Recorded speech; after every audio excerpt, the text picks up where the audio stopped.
Please be advised that everything in my video is purely for entertainment purposes. These are purely my thoughts and opinions and are subjective. I must advise you to please do your own research.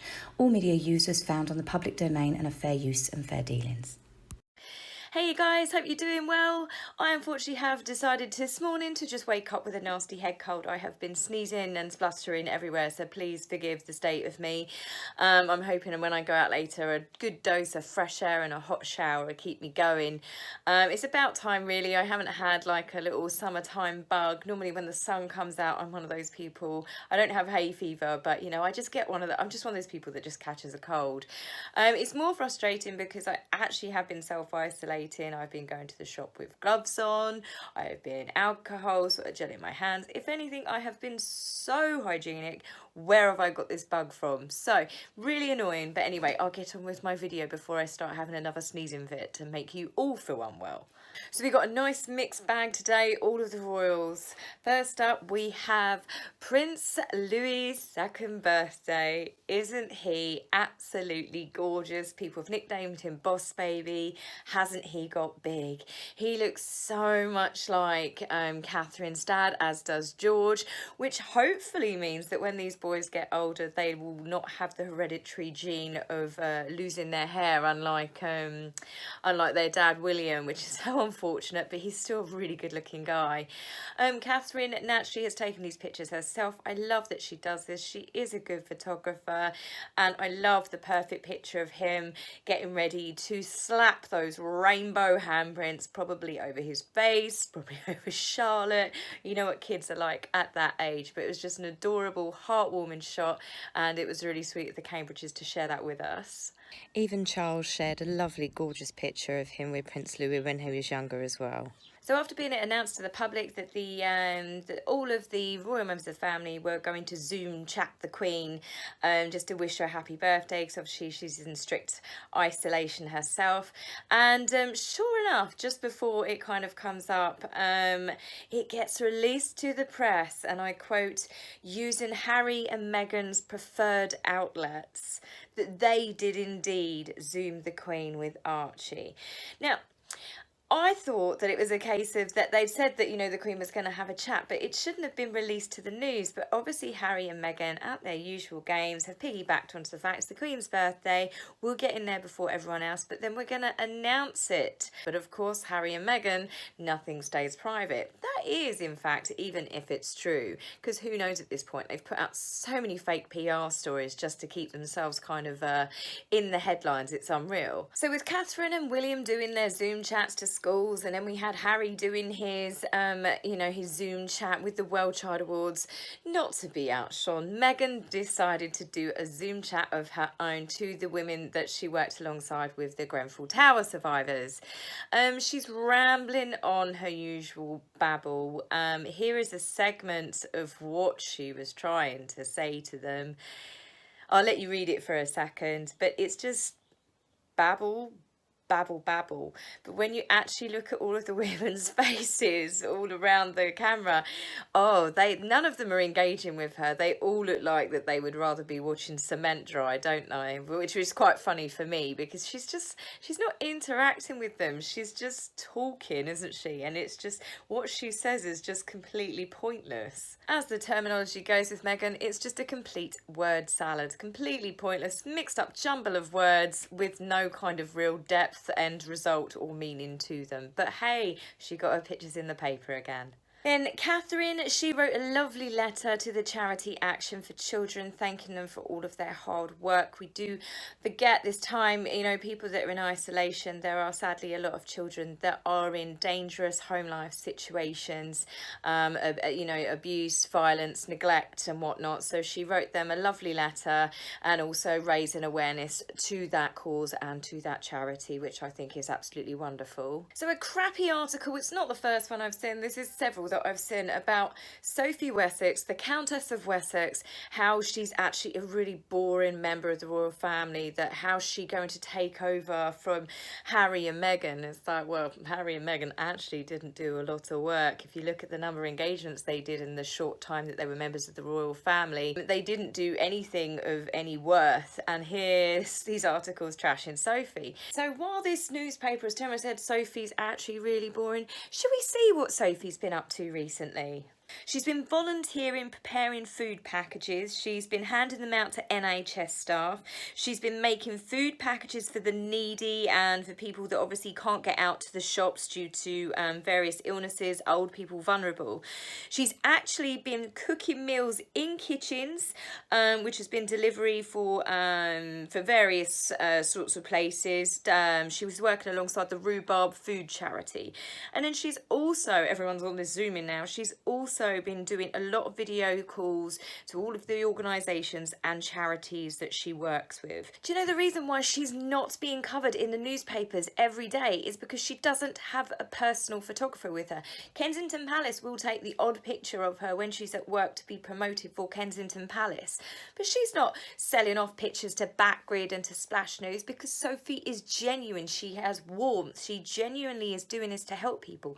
People talk about, oh, you don't know what she's been up to and stuff. That's because royal members of the family, true, they're not celebrities. They're not about self-promotion. This has been going on behind the scenes. Sophie is literally one of the last few royals, bearing in mind that she got sick before Charles did, and she's actually out there working, trying to help, making a difference to the world. So as for these stupid articles coming up going, oh, Sophie will never replace Harry and Meghan, she doesn't need to replace Harry and Meghan. No one does. They're nothing now, are they?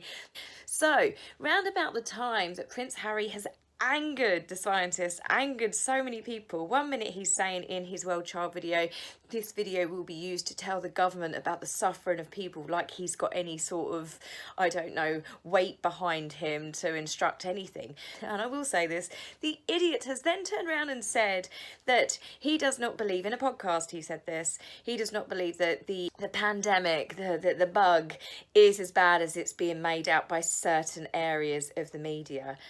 Talk about being absolutely ignorant and irresponsible. I just couldn't believe that he came out with it, and nor can a lot of people. It's so easy for him. Where's his education in all of this? How can he be passing those sort of judgments? And then again, blaming the media. So what? Oh, because Harry's at war against the media, that the media are what, making it up? This is a very, very serious thing that's happening in the world. People are dying, and then Harry going, no, actually, from my, my mansion that I'm renting in LA, where I managed to escape to before the lockdown, it's actually not as bad as what people are making out. As someone has said, he's not, what was it? He's not the brightest bunny. I've said he's not the sharpest tool in the shed. There's all these different expressions, isn't there? The tree doesn't go all the way to the top. He's one sandwich short of a picnic. The boy needs to not be public speaking, especially on such serious subjects. So speaking of Meghan, she is now trying to rewrite history yet again. Obviously, we've had all the stories about how she was a Hollywood actress. No, she wasn't. She got a couple of parts on Hallmark films, which were really bad. But she basically had to work her way through college and several jobs and scholarships to pay her way through school. Turned out that was an absolute big fat porky pie. Her dad paid for everything. She's now saying that her love and her passion for charity has come from the fact that she didn't have much as a child.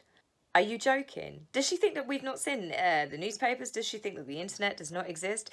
We've seen pictures of Meghan growing up with both sides of her family, with her dad's side, with her mum's side. She was clearly adored. You know, Meghan, when she was even a child, she knew that she was her daddy's favourite. This little girl has been spoilt beyond all belief. You saw photographs of her going, she travelled all around Europe. How many young girls can turn around and say that, yeah, when they were a teenager, you know, their dad took them all the way around Europe and paid for their friend to go as well? There was video footage that Thomas Markle showed, I believe it, in one of the documentaries, where he said to her, you know, what would you like to do next? She's like, oh, I'd like to go horseback riding, Daddy. You know, these are not the words of a girl that grew up poor. She went to top private schools. I think it was Immaculate Heart High School. I've had a look, and you can see that, all right, these dates are now between like 2019 and 20. They're like $17,000 per year, and then you've got fees on top of that plus school uniforms. Okay, so all right, she went to school in the sort of like the 90s, the 80s, the 90s. It would be the 90s for that age, wouldn't it? But she went to school during that period. It wouldn't have been that much difference. It was a lot of money. It was a private school. She then went on to Northwestern. Northwestern is famously known as one of the most expensive universities in the whole of America. Again, I looked at the years 2019 to 20, but there's something like £54,000 annually, plus then all of the fees and everything else you have on top of it. And I've read and I've also heard that Meghan joined a very exclusive sorority group. And I don't understand, we don't have sororities, I don't think so, in our universities, but she pretty much got daddy to pay her way into it. It was a very exclusive one. Meghan had a car when she was in high school and college and stuff. You know, this girl was spoilt rotten. Her dad won the lottery and spent every penny he could on her. He used his time. I mean, he was a Hollywood lighting director. Anytime Meghan had so much as a school play, he'd set it up professionally like they would Hollywood films. She had more privileges than what I ever did. So for her to now be doing this, oh yeah, no, I'm into charity because I saw the absolute poverty and devastation. You've only just really started trying to promote yourself as a humanitarian since 2016. It's just like one big fairy tale going on in her head. She's making stuff up as she goes. And the thing is, the more lies that she tells, the more that she tries to, you know, completely reinvent herself. It's like, you can't do that anymore. You might have been able to do it and people didn't have social media and people couldn't click on a phone or a computer and read stuff. You can't even hide stuff anymore. So all of you younger generations out there that are watching me, be careful what you put on Facebook. Be careful what you put on all your social media accounts, because in 20 years' time, a boss can be looking at your CV and he'll go, oh, I'll just do a quick Google search. And then he finds a picture of you doing a salt and tequila shot out of a topless barman's belly button in the Cayman Islands. It doesn't look good. Not that that was me. It wasn't me. It might have been me. That's been scrubbed from the internet now, though. I know people. So obviously with all the lies that she's told, I'm actually genuinely excited about this court case that for some reason has not been dropped, because I want to know what the Daily Mail, the Mirror, potentially have on Meghan, because I find it very surprising that they didn't do an out-of-court settlement, which means to me they've got something on her that they're going to go, right, okay, I don't know whether they can force people to do text messages to see it set up. But yeah, I believe in karma, and I just would really like to see something bite her in the bottom over this, because she completely trashed her father. So to end this video on a slightly happy, funny note, now I don't know if I'm reading into this, but this really did make me chuckle. Obviously, we've noticed that Meghan's normal celeb friends, they've all been quiet. Since Megxit got detonated, you haven't got any of the normal people that are defending that, because I don't think people could actually believe that they were that stupid to do it the way that they did it. But one of her friends who was especially quiet is Serena Williams. Now, Serena has actually just done, I don't know what the show is, but Naomi Campbell was interviewing her, and she asked her and said, so what do you think about Meghan Markle's move to LA? Now, Serena's laughed and said, I don't know her. And it's kind of like, that's all she said, you know, she doesn't know her, and giggled it off. Whether that's just her way of saying, I'm not going to talk about it. But then what happened the next day has made me go, oh, there actually might be a little bit of shade here. Here is a clip of Serena dancing in her kitchen. Look what she's wearing. Listen to what she's singing. Hello, I'm back. I'm going to stick this in the microwave for 2 minutes. Speaking of bags, my dress doesn't fit in the bag. So she's dressed as Snow White, right? And she's singing about the fact that the back of her dress doesn't do up, you know, the dress doesn't fit. Now, obviously, we've had Meghan's recent stint on Disney, haven't we? And when she went to the Lion King premiere, the Disney premiere, she was quite clearly wearing a dress, an unflattering dress that was quite clearly 2 dress sizes too small. Now, I'm not body shaming her at all. I don't agree with that. She's thinner than me. But that dress was way too small for her. And I find it funny that Serena's said that. She's been very very quiet about her recently. Then she's done this little dance, and I'm thinking it might be connected, you know, because we had Serena's husband after the US Open. So if you remember, Serena's team had explicitly, and it made it to the newspapers, and said, Meghan, please do not come.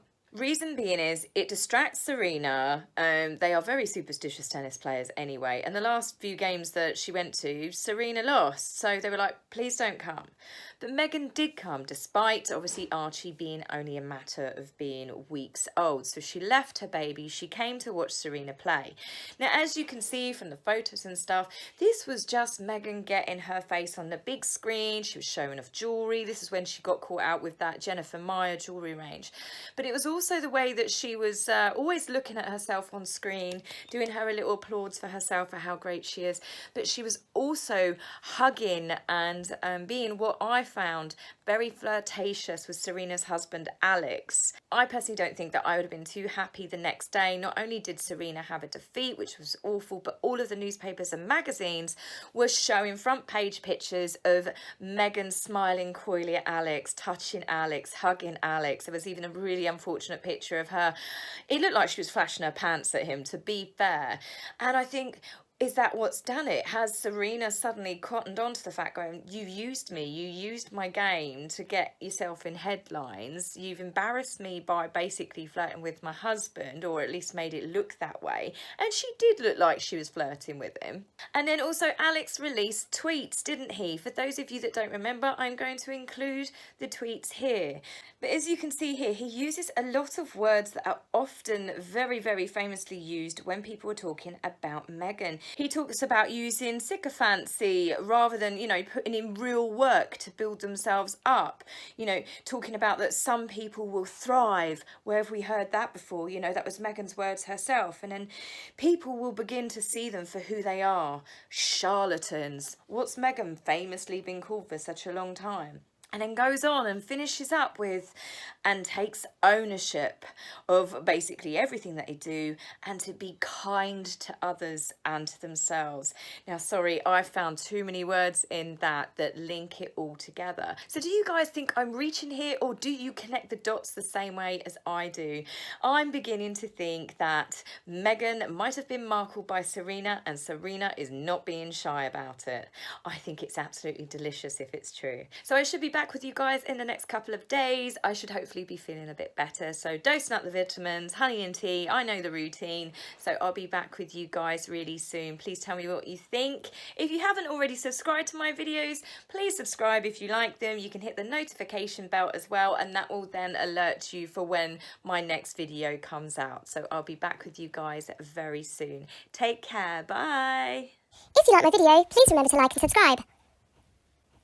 Please, angry typists, you will be blocked, so save your fingers the time. If you would like to buy me a coffee, please go to my About page and click the link. Love, Taz.